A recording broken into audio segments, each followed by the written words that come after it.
Welcome. Moses. When Harriet Tubman led her people to freedom, by Carole Boston Weatherford, illustrated by Kadir Nelson. I set the North Star in the heavens, and I mean for you to be free.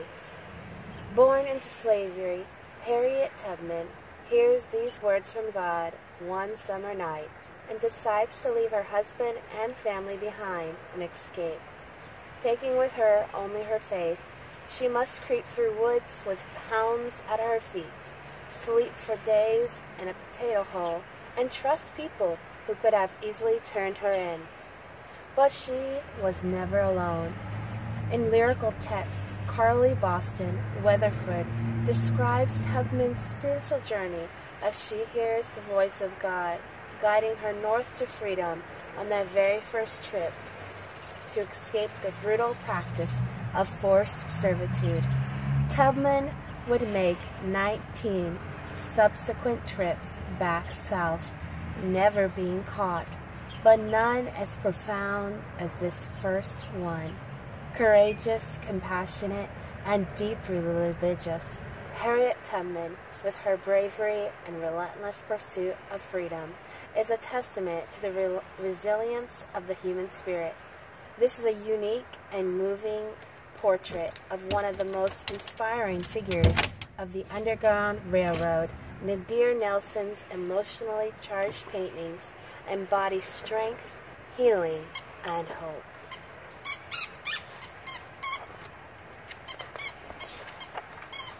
Moses, when Harriet Tubman led her people to freedom. Forward. Slavery is a practice in which one person, known as a master, is allowed through customs or even laws to own another human being. From 1619 to 1865, Africans and their descendants were enslaved in colonial America and the United States. This was the first time in history that enslavement was based solely on skin color. As property, slaves in the United States had no rights. A person born a slave was a slave for life and was forced to work long hours at sometimes dangerous tasks. Slaves who disobeyed could be severely punished. Further, slaves could be sold by one master to another. Such sales often separated slave families forever. Many states forbade slaves to learn to read and write. Slaves had almost no chance of improving themselves or their living conditions. In 1820, there were about 1.5 million slaves in the United States. By 1861, the slave population had risen to more than 4 million. Slaves were steered by sermons about the ancient Israelites' journey out of Egypt and drew hope from African American spirituals, songs that sometimes contained coded messages to aid escapes. Somewhere between 40,000 and 100,000 slaves escaped to freedom through a loose network of helpers and hideaways known as the Underground Railroad. On a summer night, Harriet gazed at the sky and talks with God. I am your child, Lord, yet Master owns me, drives me like a mule. Now he means to sell me south in chains to work cotton, rice, indigo, or sugarcane, never to see my family again. God speaks in a whippoorwill song. I set the North Star in the heavens, and I mean for you to be free. Harriet sees the star twinkling. My mind is made up. Tomorrow I flee. God wraps her in the blanket of night as she returns to the cabin, sleeps beside her husband one last time. The next day, Harriet tells not a soul her plans. She grips the axe to chop wood, breathes deeply, and murmurs, Lord, I'm going to hold steady on to you. And God whispers back in the breeze, I'm going to see you through, child.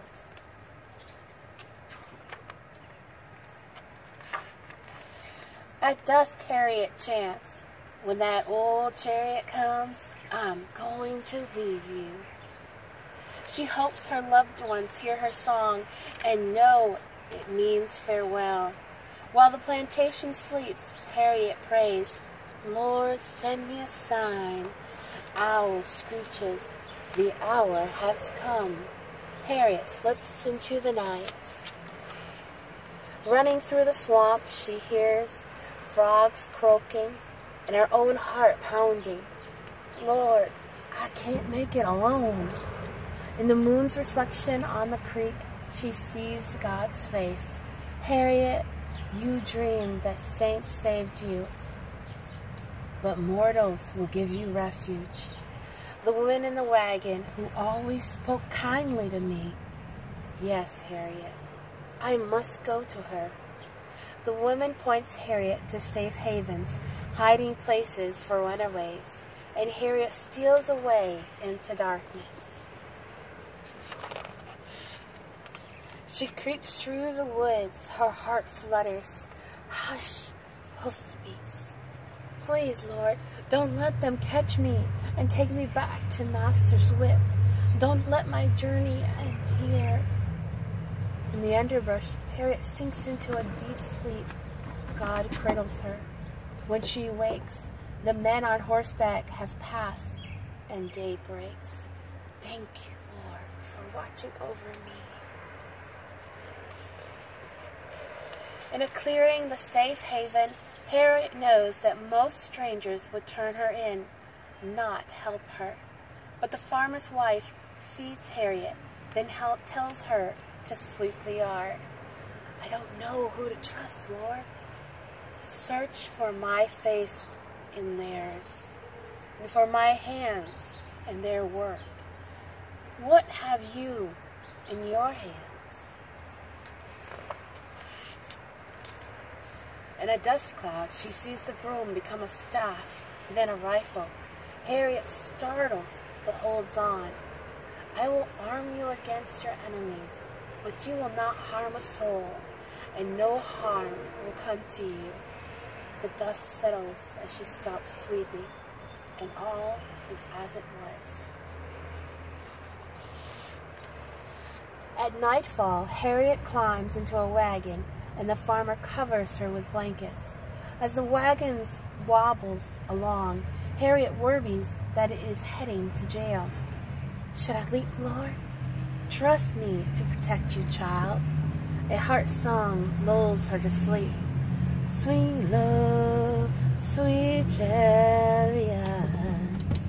The wagon stops at dawn. Harriet walks till her legs ache. Then she leans against a tree. "Lord, I miss my folks." "Harriet, your father taught you to read the stars, predict the weather, gather wild berries, and make cures from roots. Use his lessons to be free. You will meet again." A mosquito buzzes in Harriet's ear. She rises and moves on. A boatman rows her upriver. Back on shore, hound snarls sniff for Harriet's trail. She races as fast as she can. "Lord, I can't outrun them." God speaks through a babbling brook. "Shed your shoes. Wade in the water to trick the dogs." Upstream the barking ceases, and fear washes away. Thank you, Lord. Harriet's feet bleed and her guts turns. Under the stars, she draws near to God. "Lord, don't let nobody turn me around. I'd rather die than be a slave." Harriet, keep going. You have already glimpsed the future. She recalls dreams where she flew like a bird, sank, and was lifted by ladies in white who pulled her north. Fly, Harriet. Your faith has wings.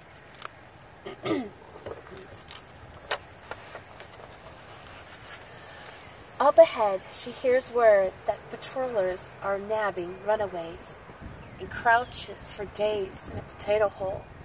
Dreams she is buried alive. Have you deserted me, Lord? Harriet, when you were a girl, you hid in a pig pen to shun the whip.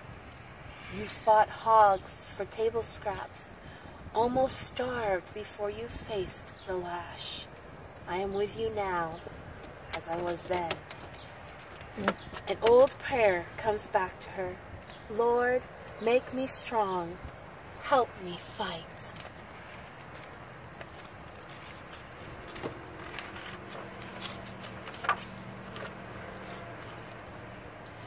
After 7 days, Harriet rises from that hole like a sapling, reaches for the sun as if to touch God's hand. By moonlight, she marches on, making her way mile after rugged mile, hiding in haystacks, attics, and barns, holding God's hand all the while. She often wearies. How far, Lord? As far as you can walk with me, my child, and I can carry you. When Harriet is about to drop, a couple in a wagon ride by. They say slavery is a sin, and they take her on the last leg of her journey. Not far now, child, not far now. In the promised land, Philadelphia, the sun shines gold in the trees, and Harriet feels light as a cloud. She studies herself from head to toe to see if she has wings. Is this heaven, Lord? Not heaven, Harriet. Free soil.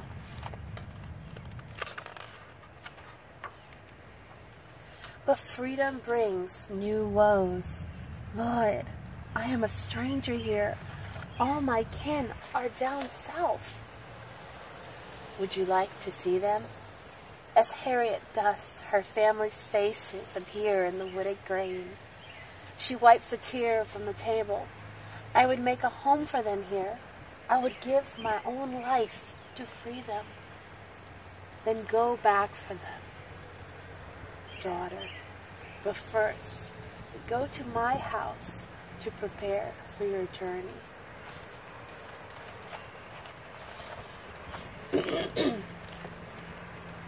And Harriet goes to church, finds not just holy ground, but a stomping place, a station along the Underground Railroad that slaves travel to freedom.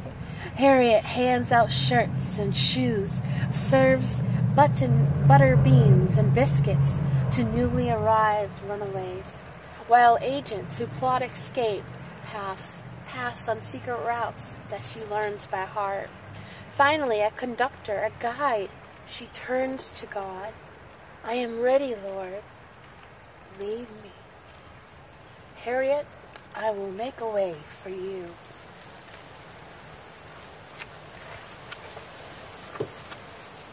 Risking her own life, Harriet returns to the dreaded South and rescues her family.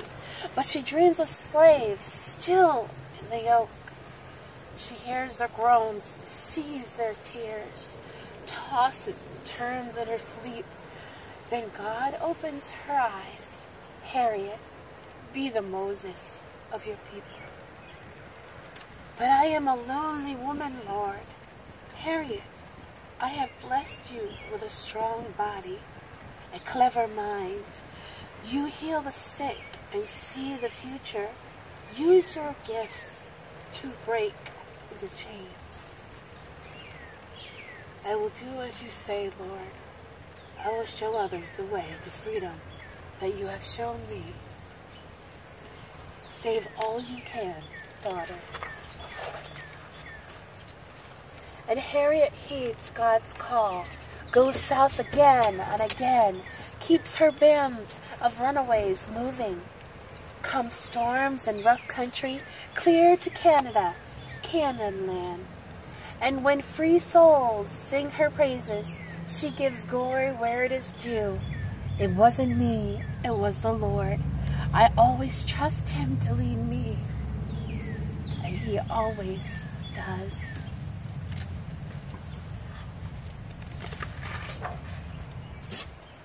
Well done, Moses. Well done. This fictional story is based on the spiritual journey of Harriet Tubman. As a slave in Maryland, a free woman in Philadelphia, Pennsylvania, and a famous conductor on the Underground Railroad, courageous, compassionate, and deeply religious, Tubman saw visions and spoke to God. She believed the Lord called her to free slaves on the Underground Railroad. Her strong faith not only helped her to escape from slavery, but to lead others to freedom. One of 11 children of Benjamin and Harriet Ross, Tubman was born into slavery around 1820 on a Bucktown, Maryland plantation. Named Araminta at birth and nicknamed Minty, Tubman was just 7 years old when she was hired out, rented by her master to another household to care for a baby. She was forced to rock the cradle day and night. When the baby cried, Tubman was whipped. Eventually, she rebelled against the mistreatment. Once she ran away and hid in a pig pen for several days to avoid a beating. Another time, after Tubman went to work in the fields, she disobeyed an order to tie up a slave who had escaped. When the slave fled again, and the master struck Tubman in the head with a 2-pound weight, nearly killing her. For the rest of her life, she bore a scar and suffered severe headaches, blackouts, and fits of speechlessness. As a young woman, Tubman chopped wood with her father. In the forest, he taught her to gather nuts and berries, make cures from plants and roots, predict the weather, and follow the stars. By adulthood, Tubman had taken her mother's name, Harriet. In 1844, Harriet's master forced her to marry John Tubman. When her owner died in 1849, she heard that she would be separated from her family and sold south, where slavery was even harsher. Harriet decided to run away, even though her husband refused to go with her and threatened to tell the master. Trusting God, Harriet fled alone on the Underground Railroad, a loosely organized network of safe houses, secret routes, codes and signs, and abolitionists, people who opposed slavery. She journeyed 90 miles, mostly on foot, to Philadelphia, Pennsylvania. Finally free, Harriet felt reborn, but she worried about her loved ones, still enslaved down south. Vowing to free them, she saved the money she earned as a cook and maid. At a church that was an Underground Railroad station, she learned secret routes and the locations of safe houses. In 1851, Harriet returned to Maryland and led her brothers to freedom. Again and again, she returned to the South and risked her life to free other slaves. Guided by God, she led her bands of runaways hundreds of miles. She talked to God as to a friend, and she heeded His command. In time, she became known as the Moses of her people. Slave masters offered a $40,000 reward for Harriet's capture. To outsmart slave catchers, she took different routes and donned disguises. She used medicine to hush crying babies and threatened to shoot runaways who begged to turn back. In 1857, Harriet carried her aging parents to Canada. By 1860, she had gone south 19 times and freed as many as 300 slaves. She never lost a passenger. Harriet Tubman died in 1913. I wish to encourage you to go to your public library and to read some of the historical books that are there. You will find that there is a wealth of information, that there is so much hidden within the covers of the books that are on the shelves of the libraries. Take care, God bless, and Shalom. Thank you for listening. If you like this video, please give it a thumbs up. And if you'd like to continue with this series and other future videos, hit the subscribe button with the bell so that you will be notified. God bless and Shalom.